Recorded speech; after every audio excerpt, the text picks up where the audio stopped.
able to be part of this and hanging out with you, Fallout. Now we're into game 2. I mean, it's just been so much fun. We hope you guys at home are having a great time. Don't forget to let us know what you think. And Fallout, I mean, I'm going to tell you right now, my heart is racing after game 1. And then we have to go into game 2. We have 5 more games to watch. This is one of them. I don't know that my heart can take it. You and I both. And game number 2 here, of course.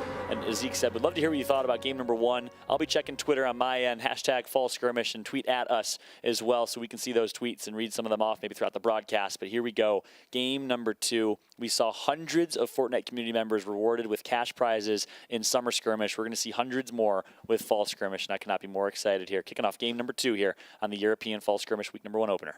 Man, oh man, again, we're going back to this overhead view, the eye in the sky. Hopefully a lot of these people thank their battle bus driver. You need to do that. It's exactly. He works day in and day out, so definitely thank the bus driver.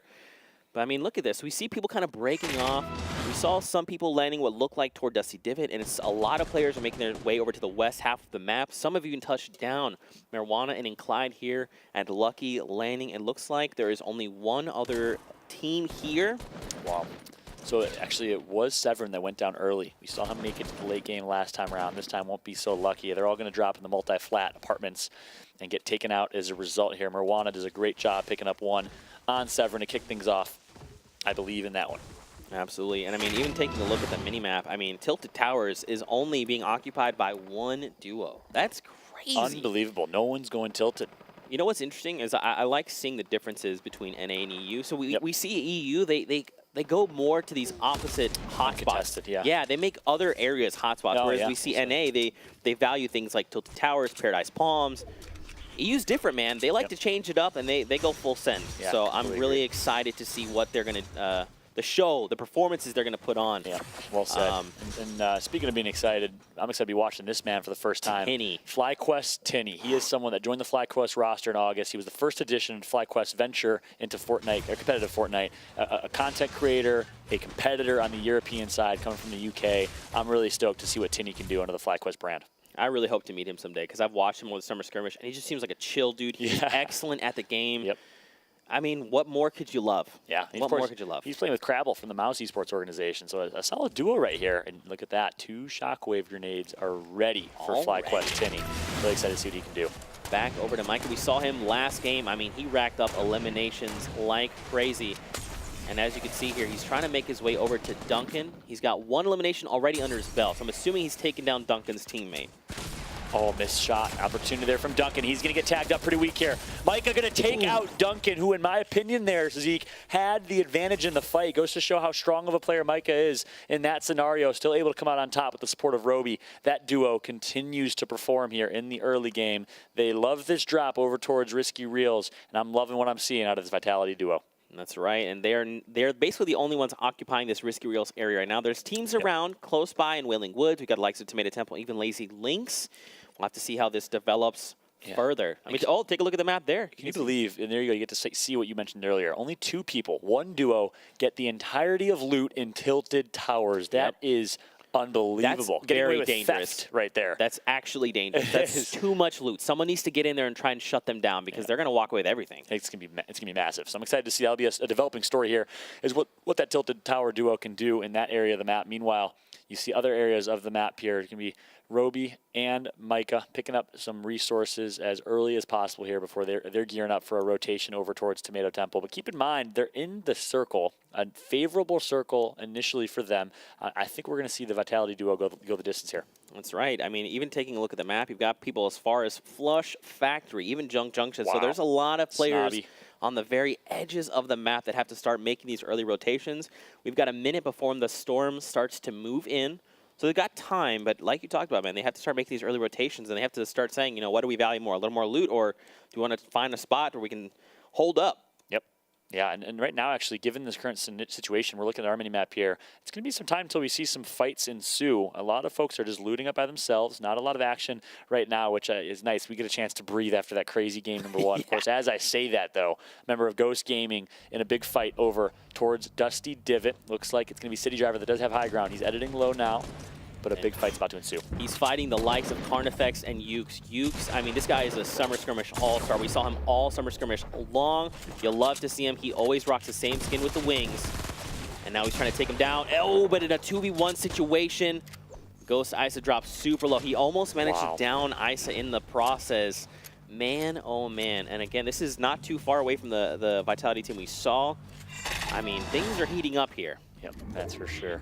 Moving our way over to ONF Evil. He has high ground right now, so he's going to take a nice chunk of fall damage there. So slight misplay, but it's actually Airwalks. Again, the Solary roster is just playing very passive right now. He knows he has 2 members near him, but I don't know if Evil and Co. know that he's there. So how do you think the dynamic of like a duo changes up the game, right? Like, obviously, if it's solos, it's every man for himself. But what opportunities and even disadvantages do you have in duos? Yeah, in my opinion, the more the merrier in terms of opportunities. I love the dynamic it adds to the game. It really gets to showcase and highlight players like Poach, who are great communicators, great rotators, Vivid as well, very similar in that, the Team Liquid squad. And I think it brings out the best in a lot of players. It also adds a different element to the game where you have bait and switch opportunities. There's a variety of teamwork that's added. So I love the addition of duos here in fall skirmish. And look at this, nothing but stink bombs for Airwalks. You can damage up quite significantly. Grenades. He's already looked like he's dropped a little bit, just a quarter of his health, which isn't too bad, all things considered. But now he's in a situation. He's in a 1v2. And look at this, a really great stink bomb there. But now he's in the face of High Styled. And High Style says, not today, Airwalks. I'm going to shut you down, my friend. Yeah, and I like how he played that. I think it was the member of Solary there that was expecting him to drop, but he actually had a nice clean edit that allowed him to get a nice surprising elimination there. So well played right there. And it looks like now a big fight going down. It's going to be the Vic in a fight against Marcod in this one. I mean, again, we've seen both of these players compete during Summer Skirmish series, and now they are facing off. And look, someone else joins the fray. Someone else was trying to vulture these eliminations. It's Gabby TV. Now, look, Vic's trying to close in. He's trying to secure this to make sure he can get the points for it. There you go. Him and his teammate. There you go. So they now have an additional. He has 3 eliminations under his belt. If his teammate has even just 1, they've got a point on the board. This is crazy. And again, don't forget with this spectator client, taking a look at the top right of the minimap, we give you more information. So now you can take a look at all the little triangles. Those are other teams. So not only can you say, all right, well, they've made a lot of noise, but you can actually look up the top right and say, hey, look, these are the triangles. They're closing in. They've heard it. They want some of the action, too. Yep, and I love it. Being a spectator of Fortnite is almost like being a player. You got to be as aware of your UI and your environment as you are when you're playing the game, which is awesome. A very engaging spectator experience thanks to this beautiful online spectator mode that we've seen Epic debut and improve upon every single week. So awesome stuff there. Meanwhile, bottom left of your screen, you saw Micah of Vitality will continue to tell that story. He picks up another elimination. So the Vitality roster, who's known to pick up some high eliminations, continues to roll here. High Styled and Evil very close to Skype there. We just saw High Styled take down Airwalks. So now, I mean, again, taking a look at the minimap, you can see they're kind of, they may not necessarily know that they're there, right? They're not making enough noise, but they're very close to each other. It takes one person to make a misstep or take a shot, and then very quickly you could start zeroing in on people. So taking a look at this replay, Makey TV goes down. There it is. Well played right there.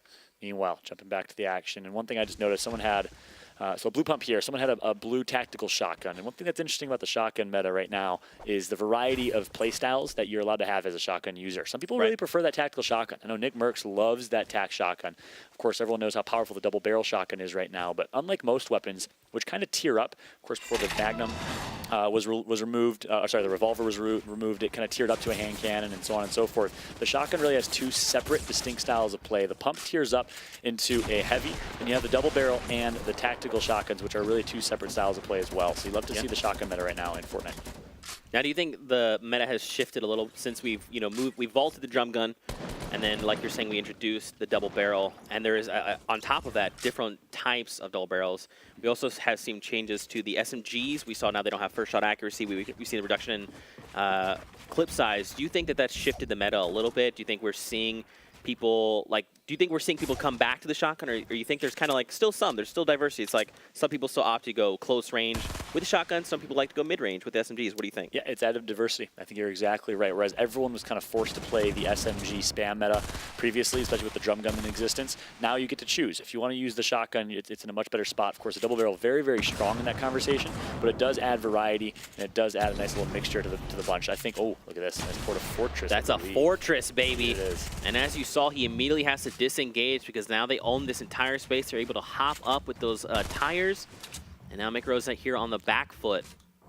Look how damaged. He just has some bandages. Finally, you can take out those bandages and use them. Wise decision here. And a nice, speaking of a fortress within a fortress here. Looks like the old Renaissance days as he's castled up here on top of the fortress and sitting upon his steed is in a pretty good position right now. Meanwhile, the Fnatic duo, Fnatic, of course, very reputable organization over on the European side of esports with a lot of history. These two at Nyx and Jurl have a big responsibility. They have, oh my gosh, so they have the shockwave grenades. And look, Jarl's trying to disengage right now. Man, but they punish him for that. They punish him for that. Now, here's the thing. The storm is starting to move. They need to disengage. And now, I mean, the fact that he's dropped them both pretty low means they're going to, if they're not fast, they're going to start taking storm damage. I mean, look at him. He's even kiting them back. The shockwave grenade sends him flying, but Jarl gets knocked with the rifle at 61 meters. Unbelievable. I absolutely love what we just saw out of Mr. Kuroro. I'm not sure if he has an organization, but if you're an org watching right now, I'm liking the gameplay. 1 versus 2, had 3 HP, built high enough to get himself some bandages and back to health, and was able to pick up an elimination on the rotation. Well played from him in a 1 versus 2. Noisy versus Ruben Senpai here. They're going for high ground. Both super low, but Senpai secures the elimination there on Noisy. Unbelievable. Yeah, oh my gosh. Noisy and Rasmussen, so double elimination there for Senpai. That's huge. And in a pure 1 versus 2, Senpai comes out on top. Again, you love that about Fortnite. I know I keep deferring to it, but you just love to see the ability to outskill someone and lose a fight where you have a numbers disadvantage. Here's something else. We just watched the grappler, so we saw him, Svenos, use it to get out of the storm, which is good. Something unbelievable is that Svenos has the thermal AR. We've seen Svenos is, I mean, he's just pinpoint accurate. Legend. If you give him this weapon, he's going to put it to work, and he's going to take down eliminations at range. I mean, I'm talking max range. Oh, wow. Jam side falls down and falls to their elimination. I was going to say their death, but I guess they didn't die just yet. Yeah. But look, Unique and Clyde, Marana just on the other side. The Vic is very close by. I mean, look, again, this Spectre client is huge for information. You can just constantly tell where players are, which is good. And now what's interesting is no one got the knock or the down there. He knocked himself. So no one was really truly aware that he was down. That's why you have to be very, very attentive to the bottom left of your screen. If you see that that person got downed, you know someone's down somewhere on the map. Maybe you can hear it as well. You can take advantage and capitalize. But if you're not paying attention, you can miss an easy double elimination opportunity as the revive was being picked up right there. Cold turkey. Yeah, and take a look. So Svenos is here with his duo partner. There's 3 duos here total. Taboo is one that's very close by. He's down. You can see him crawling there. That is teammate is Blackso over there. Now Svenos again has a grappler. We're gonna have to see how he utilizes this because I mean he can very quickly traverse terrain if he needs to. Yep. But I love his loadout too. Double barrel into an SMG, and of course that thermal for long range. He can use that SMG for a slight mid range as well. It's kind of well balanced at his distance right now. I just want to see a grappler into a point blank double barrel. That's what I want to see. A little boogie bomb action here. Svenos is dancing and having some fun, but it's not going to matter. He's going to pick up the elimination. Nice job by Svenos, despite throwing in some dance moves, able to come out on top in that one. Our first boogie bomb action here. I feel like we should have like an alarm that goes off or something. Anytime there's a boogie bomb. Anytime there's a boogie, or maybe we have to dance. I don't know. We're gonna get creative here. We'll get creative. Yeah. But look, man, they have no healing. So Svenos and his duo partner have to make their way into the safe zone while currently being shot at, which is tough. Look at this, the grappler, man. I love this mobility tool so much. Look at this. You just cover so much ground so quickly. And he's using that pretty, not too sparingly. You know, he's not in danger of the storm. He only has 2 left. I would like to see him use those a little more wisely in that situation. But going to build himself a nice 1x1. Look how quick he builds that 1x. As now, he's going to be just trying to heal up in this scenario. Only attached by 1 floor right now, though. So yeah, I don't know how I feel about that. He was fine in the 1x there. I guess because he was against the tree, he maybe opted to move over. Yep. But like you're saying, he's only held up by 1 little floor there. So if someone's smart, they can take that down, and he's going to come crumbling down to the floor. Yeah, one thing we've seen is the brilliant when you're drop falling, build walls and then build floors or ramps. Yes. I'd like to see that out of Spinos right now to fortify that 1x1 a little bit, and then he can actually get underneath, turtle up a little bit, and edit his way up back to the top. But I'm not sure if he realizes really it's only one small piece of steel that's connecting him. Meanwhile, looks like the Vitality and Millennium duo playing together here in this one. So 2 orgs coming together under 1. He'd like to see it. Kingwin was very close by as well. I mean, take a look at this map, man. We still have, 40 people left in the game. And as you can see, all these triangles are starting to move together. What's interesting is they're populating kind of the lower left half of Wailing Woods. So that northern right half is still pretty vacant. We've got one team that's going to start moving, and you can see the top right there. I mean, this is still pretty open. Now, how do you feel about fighting in Wailing Woods specifically? Yeah, I love the fact that the Wailing Woods finish. I think we're going to see a few things. One, of course, your building is heavily affected. Your ability to build and your ability to have vision. 2, with the addition of the grappler, much like we saw in PAX West, we saw an Omega who looked like Catwoman flying around or Catman flying around and hanging around in the trees. We're going to see a lot of cat in the tree action in this one, as so expect some people with that grappler to be able to get high ground. But of course, Wailing Woods finish makes it really, really interesting, tough to build, and not as much vision as you're used to having here. So it's gonna be a really fun and interesting finish here. Yep, Svenos, man, he's got like what? It looked like 10 HP or something. He needs to be very careful as he's sitting here editing walls. If someone cracks back, I mean, he could go down. You know what's interesting though, which I think it's funny they're not doing, is so if you have below 30 HP, you can actually knock yourself if you fall from to get up to 30. Yeah, to basically get revived and have 30 HP instead of like the 10 that he has now. So I mean, it's more dangerous to do. Yeah. Because if you mess it up, it's all downhill. But it's a little cheeky thing you can do. I love it. I love it. Dropping some insight, dropping some knowledge. I absolutely love it. And again, you asked earlier, what's the difference between duos and solos? That's another big one. The ability to do some cheeky things like that, to utilize your teammate in certain scenarios. Of course, revives come into play as well. One thing I'm looking at, I want to keep a close eye on here as we're storytelling here to finish this one off. FlyQuest Tinney, the same man we saw drop Dusty Divot early on. Of course, a very reputable name in the European Fortnite competitive scene, coming from the UK. Really excited to see what him and his mouse counterpart can do in the late game. 36 players with CSSK eliminates Dementos there. Dementos is out. Don't forget, ladies and gentlemen, the format is Victory Round is worth 3 points, second and third is worth 2, fourth and fifth is worth 1 point, and then you can see the elimination breakdown there. So don't forget, people are looking to get eliminations, or they're looking to survive toward the very end, making it to top 5 for those points. And you got to think, man, everyone's probably they're just taking their time. They're waiting for other people to move. They've got 15 seconds here before the storm starts to take over this area, and then again, they have to funnel their way into Wailing Woods. Exactly. And one thing that's interesting here is a very late rotation from Tinney and Crabble here. Yeah. Finally, they're going to start hitting it, but look how far and how much of a distance they have to run.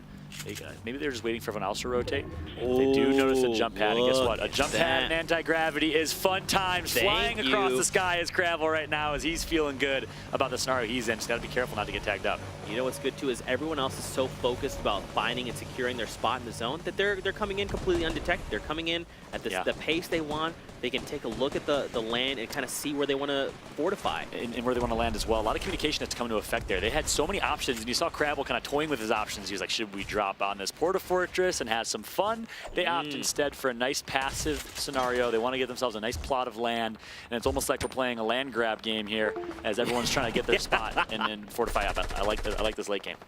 Man, look at this. So again, oh wow, we're just seeing fire from all angles. I mean, this is not the spot you want to be in. You want to be the guy that's not being fired at by like 6 different teams. Yep. I mean, Endel himself, look, he's only got 40 HP, looking to disengage the fights.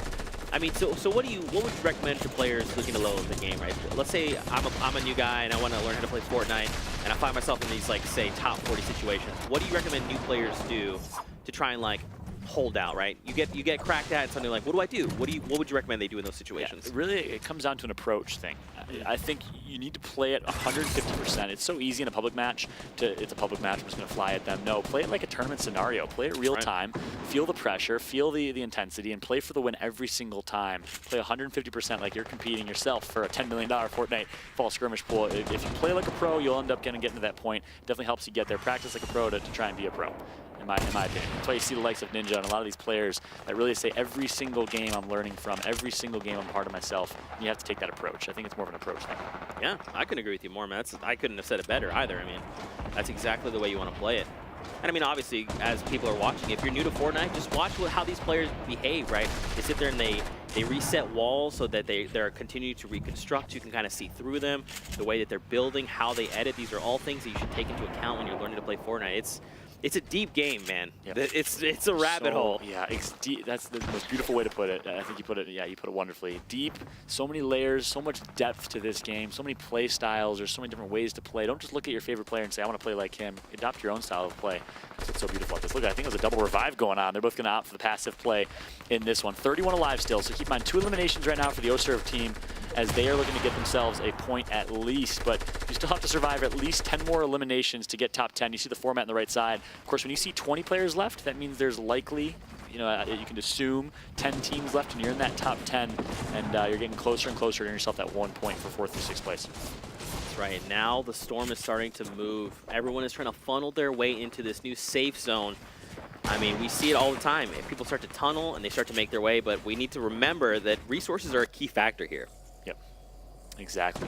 Especially being Willing Woods kind of gives you a nice little bundle of resources if you want. That's a good point. You just constantly have trees that give you a ton of wood there. And you can build out, you can hit the trees and the leaves up top. Yeah. Meanwhile, some fights going down. You see the wild card team. Of course, Bowman also on that wild card squad. Not sure if he's still alive, but Alpha doing a good job picking up 1. He's going to build up here and fortify up. I'm liking the situation right now. Look at the mats. You see about 800 to 900 mats total for wild card Alpha. He has full HP and full shield just about. A double barrel shotgun to his name and a compact SMG. If you're a fan of this wild card team, you're feeling pretty good right now, as Alpha's in a good spot. Man, look at this. He's got the 3 shockwave grenades. He's got 1 rift on the go. He's got the minis if he needs them. I love that he's opting to take the super close range options, right? He knows it's Wailing Woods.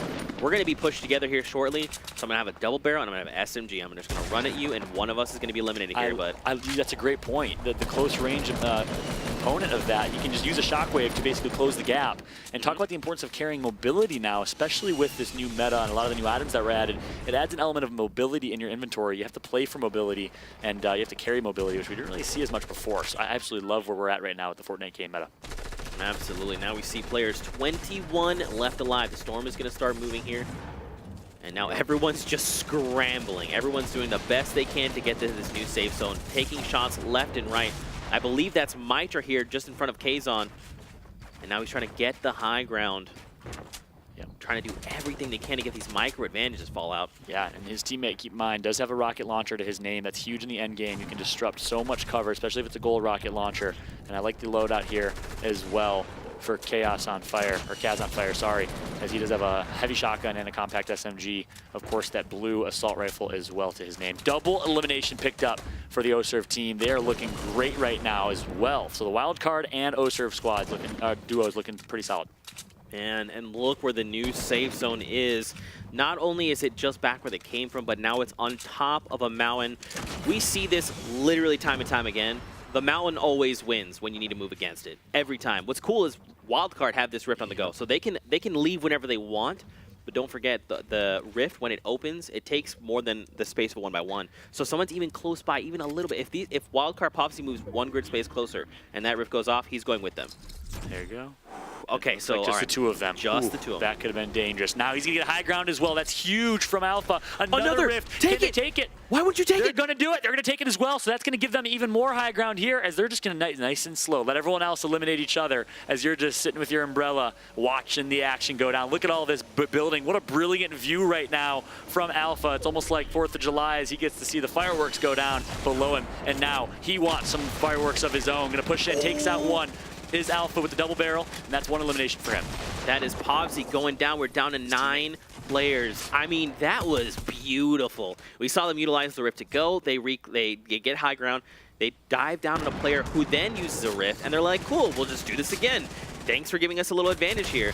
And they come out on top because of it. And I love it. Just like that. 6 players left in this game. Look how quick things devolved there, as now it is going to be the Wildcard Alpha in a great position with Big Dominate up top to just stay alive, play for the lead here, fortify up as much as possible, which they're doing exactly that. And they're in a good spot here. Let's see what their heals are like, though.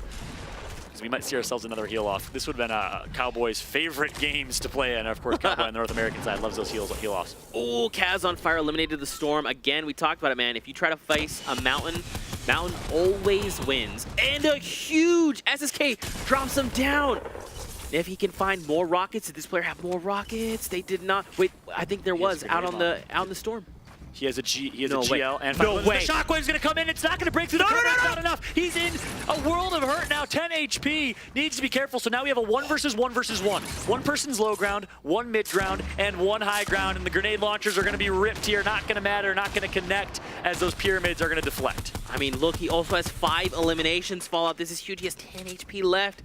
What do you do in this situation? He loses the heal off. He needs to fight, needs to play for aggression here. You have no heals, and that's it. It's going to be Alpha that takes out the Olin from up top. Well played by Alpha, and look at him. A med kit and a campfire. Alpha has this all but wrapped up here, unless this last member can pull off a miracle.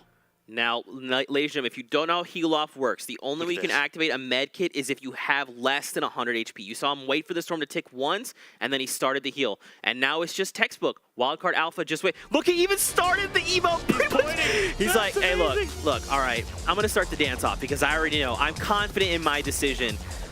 That's crazy. So we've seen 2 heal offs back to back.